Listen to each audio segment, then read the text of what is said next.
Mobile आज हम सभी लोगों की जिंदगी का एक अहम हिस्सा बन चुका है। उसके बिना जीना या फिर एक मिनट के लिए भी अगर हम अपना मोबाइल भूल जाएं या कहीं छोड़ दें तो कुछ अधूरापन सा लगता है। या यूं कहिए कि बिना मोबाइल हम सभी का जीवन एक अधूरा सा जीवन लगने लगा है। सच्ची घटना के बारे में आपको कहानी सुनाने जा रहा हूं। वो कहानी भी मोबाइल के ऊपर आधारित है। नमस्कार, मेरा नाम राकेश। आप सभी का स्वागत करता हूं मेरे YouTube चैनल एक और कहानी में।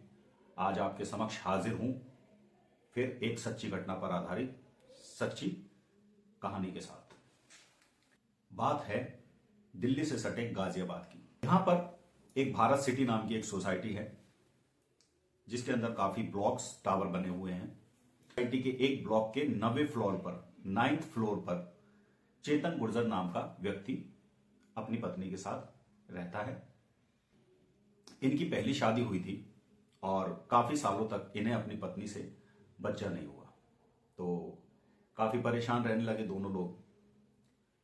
फिर इन्होंने बच्चा ना होने के कारण अपनी पत्नी से सहमति के साथ अपनी ही साली से दूसरी शादी करी और इनकी पहली पत्नी और इनकी साली जो अब इनकी पत्नी है, दोनों एक ही घर में इसी घर में साथ साथ रहते हैं। तो जब दूसरी इनकी शादी हुई तो उस शादी से इनके 3 बच्चे हुए। अब करिश्मा ये हुआ कि जब इनकी दूसरी शादी हुई तो इसी दौरान इनकी जो पहली पत्नी थी वो भी प्रेग्नेंट हुई 2 बार और उनसे भी 2 बच्चे हुए, एक बेटा एक बेटी। और ये जो दूसरी वाली इनकी साली थी, इनके साथ इनको 3 लड़कियां पैदा हुई। 3 BHK एक अपार्टमेंट था जो चेतन गुर्जर ने किराए पे ले रखा था।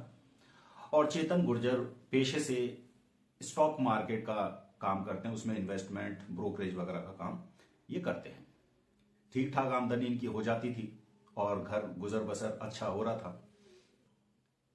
उस दौरान इनके थोड़ा फाइनेंशियल इकोनॉमिकली इनकी जो प्रॉब्लम थी वो निकल के सामने आने लगी। अब इनकी 3 बेटियां, एक 12 साल, एक 14 साल, एक 16 साल। एक का नाम प्राची, पाखी और निशिका। ये तीनों बेटियों ने जब कोरोना काल खत्म हुआ तो उसी दौरान इनका पढ़ाई लिखाई में, जैसा कि इनके परिवार के और आस पड़ोस के सोसाइटी के लोग कहते हैं कि इनका कोई खास इंटरेस्ट नहीं था पढ़ाई में, तो इन्हें बोरियत महसूस होती थी, तो इन्होंने स्कूल जाना बंद कर दिया। कोई लोग ये कहते हैं कि पिता के पास फीस देने के लिए पैसे नहीं थे, तो वो स्कूल इन्हें इसी कारण से स्कूल उन्होंने ड्रॉप किया। अब बात आगे बढ़ती है।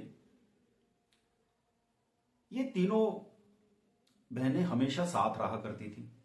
ना सोसाइटी में कहीं इन्हें खेलते कूदते हुए देखा जाता था और ना ही ये किसी से बातचीत करती थी। अपने घर के एक कमरे में तीनों हमेशा साथ साथ रहती थी।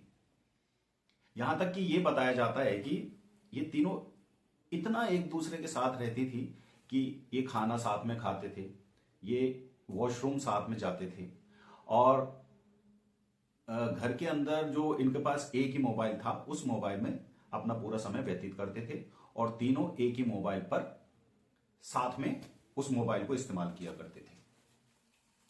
अब क्योंकि परिवार बड़ा था, सब अपने अपने कामों में बिजी रहते थे, तो कोई खास घर के अंदर क्या चल रहा था या क्या अनहोनी होने वाली थी इसके बारे में किसी को कोई खास अनुमान नहीं था। कहा जाता है कि पिछले काफी दिनों से इनके घर में एक लड़ाई झगड़े का माहौल और चिल्लम चिल्ली की आवाजें आती थी। कारण उसका था कि पर गेम खेलने की इनको लत लग चुकी थी और वो लत इतनी गहरी लग चुकी थी कि कई बार, जैसा कि वो अपने इन्होंने डायरी मिली है, उस डायरी के अंदर भी कहा है कि हमें मारा पीटा जाता था और आस पड़ोस की भी कुछ लोगों के ऐसे बाइट्स आई हैं।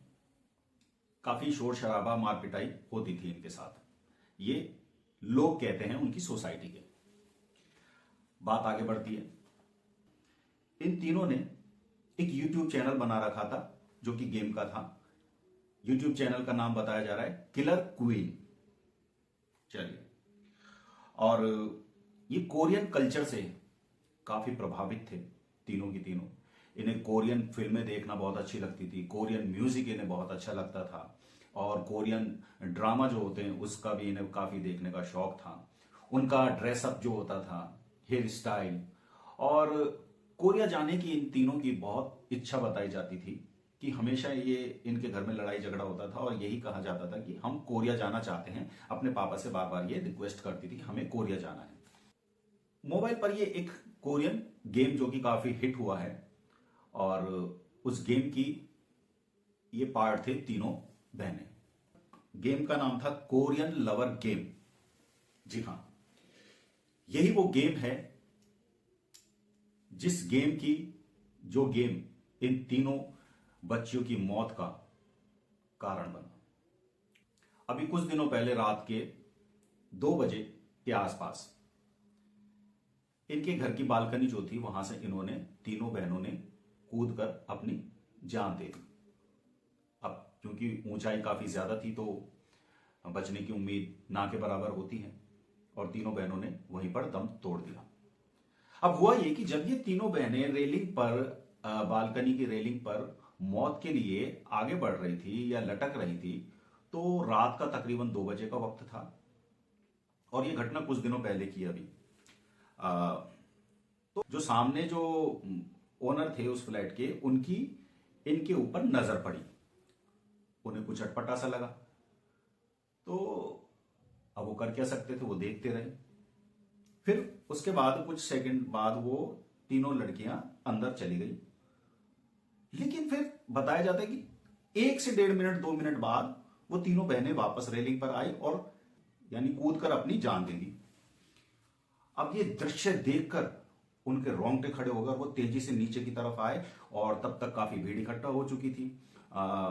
एम्बुलेंस और पुलिस को भी बुला लिया गया था। खैर, पुलिस आई, पुलिस ने तफ्तीश करी, फॉरेंसिक लैब की टीम आई, उन्होंने भी जांच करी। कुछ सबूत पुलिस को मिले हैं कमरे से, जिस कमरे में वो अपना समय व्यतीत किया करते थे तीनों लोग। वहां से कुछ डायरी नोट्स मिले हैं, और मोबाइल भी पुलिस ने जब्त कर लिया है। तो अभी इस मामले में जांच चल रही है। लेकिन ऐसा क्या था इस गेम के अंदर कि इस गेम के अंदर उन्हें अपनी दुनिया भी छोटी लगने लगी, और उन्होंने तीनों ने मरने तक का अपनी जिंदगी खत्म करने तक का फैसला कर लिया। कोरियन लवर गेम जो है, इसके अंदर 50 टास्क होते हैं, और ये आखिरी टास्क था जिसे शायद पूरा करने के लिए उन्होंने अपनी जान दे दी। दरअसल इस गेम के अंदर होता क्या है कि जैसे आप व्हाट्सएप पर, फेसबुक पर चैट करते हैं, तो जब आप इस गेम का आपके पास लिंक मिलेगा, उसको आप क्लिक करेंगे तो आपके पास चैट्स आना चालू हो जाएंगी, और उस लिंक के थ्रू आपको इस गेम को ज्वाइन करना होता है। इसमें लड़के भी होते हैं, लड़कियां भी होती हैं, और इस टास्क में ऐसे ऐसे टास्क होते हैं स्टेप बाय स्टेप, जिसमें अगर एक लड़का है एक लड़की है, कोई एक जना लीड करता है, या तो लड़की लीड करेगी या लड़का लीड करेगा। एक लड़का हीरो होगा, लड़की हीरोइन होगी। एक दूसरे को इम्प्रेस करना होगा अपनी बातों से। एक दूसरे कौन सच्चा प्यार करता है, कौन कम प्यार करता है। हालांकि इसमें किसी भी प्रकार की किसी के साथ कोई बातचीत, कॉन्वर्सेशन नहीं होता। ये सब एक चैट के जरिए ये टास्क कंप्लीट करने होते हैं, और चैट के जरिए आप इसको पूरी दुनिया में कहीं भी इसको ज्वाइन कर सकते हैं। ठीक है, ना ही इसमें किसी का कोई चेहरा आता है, बस चैटिंग के थ्रू आपको अपना इमोशंस को सामने वाले को दिखाना होता है। और जैसे जैसे आगे बढ़ते हैं इसमें स्टेप बाय स्टेप जो इसमें टास्क आते हैं, उसमें धोखा, फरेब, चीटिंग, प्यार, तो जो एक इंसान के अंदर, सभी इंसानों के अंदर एक इस तरह के इमोशंस होते हैं, वही इस गेम के अंदर भी होता है। भावनात्मक रूप से आपको किसी को इम्प्रेस करना है, किसी को इस तरह के इसमें टास्क बताए जाते हैं। तो अब इसमें जीतने वाला हीरो होता है, और इसमें आपको इमोजीज, जो इमोजीज सिंबल, इमोजीज के जो सिंबल होते हैं उसके थ्रू अपनी बात को एक्सप्रेस करना होता है। उससे सामने वाले को ये बताना होता है कि वो आपसे चीट कर रहा है, आपसे कम मोहब्बत करता है, आपसे ये ज्यादा आपको इसने इम्प्रेस करा, या इसकी बातें आपको अच्छी लगती है। तो इस तरह के टास्क इस गेम के अंदर दिए जाते हैं। फिलहाल इस गेम के अंदर ऐसा कोई भी टास्क नहीं है कि आपको लास्ट में अपनी जान देनी होगी। अब ये उन्होंने किया, इसकी क्या वजह निकल के आती है वो तो फॉरेंसिक रिपोर्ट और पुलिस के बयान आने के बाद ही क्लियर हो पाएगा। इस बारे में इनके पिताजी चेतन गुर्जर जी से पूछा गया कि घर के अंदर इस तरह का गेम खेल रही थी और इस तरह के टास्क, तो इस बारे में आपको जरा भी किसी को आभास नहीं हुआ? तो उन्होंने बोला कि ये पढ़ाई लिखाई में कोई खास इनका इंटरेस्ट नहीं था, स्कूल छूटा हुआ था और ये तीनों दिन भर बस गेम्स वगैरह खेला करती थी।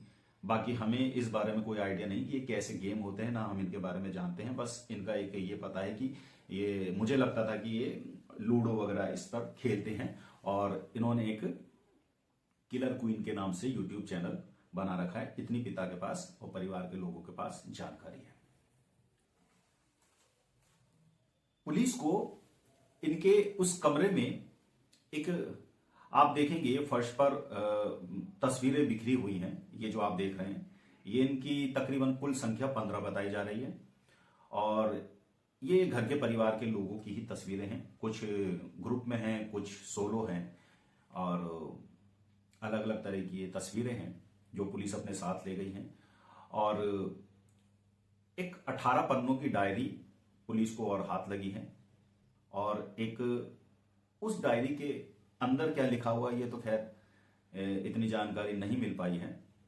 साथ में एक अलग से पेज और लिखा हुआ है, यही वो पेज है जो उस कमरे से मिला है, जिस पर लिखा हुआ है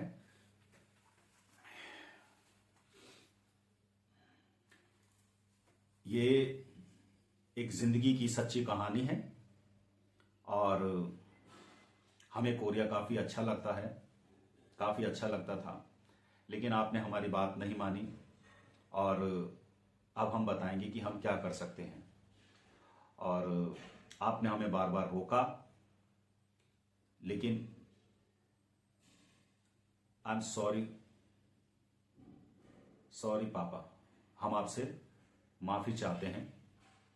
हम हमेशा कोरिया जाना चाहते थे और कोरिया हमें काफी पसंद था, लेकिन आपने बार बार हमें रोका, और अब हम आपको बताते हैं कि हम क्या कर सकते हैं। और ये ऊपर लाइन लिखी हुई है कि ये एक जीवन की सच्ची कहानी है। फिलहाल वक्त है पुलिस की ओर से बयान आने का और फॉरेंसिक रिपोर्ट का, देखते हैं क्या निकल कर आता है। मैं आप सभी लोगों से कहना चाहूंगा कि अगर आपके बच्चे भी इस तरह का किसी प्रकार का कोई गेम या कोई और गेम अपने मोबाइल पर खेलते हैं तो अपने बच्चों पर थोड़ी नजर रखिए, क्योंकि कब उनकी ये खुशी आपके दुख का कारण बन सकती है, आप नहीं जानते, नोबडी नोज। फिलहाल अगर कहानी अच्छी लगी हो तो मेरे चैनल को सब्सक्राइब करिए, लाइक करिए, कहानी को शेयर कीजिए, अपने मित्रों के पास पहुंचाइए। हफ्ते फिर आप सभी लोगों के समक्ष एक सच्ची घटना पर आधारित कहानी के साथ मिलूंगा। तब तक के लिए नमस्कार।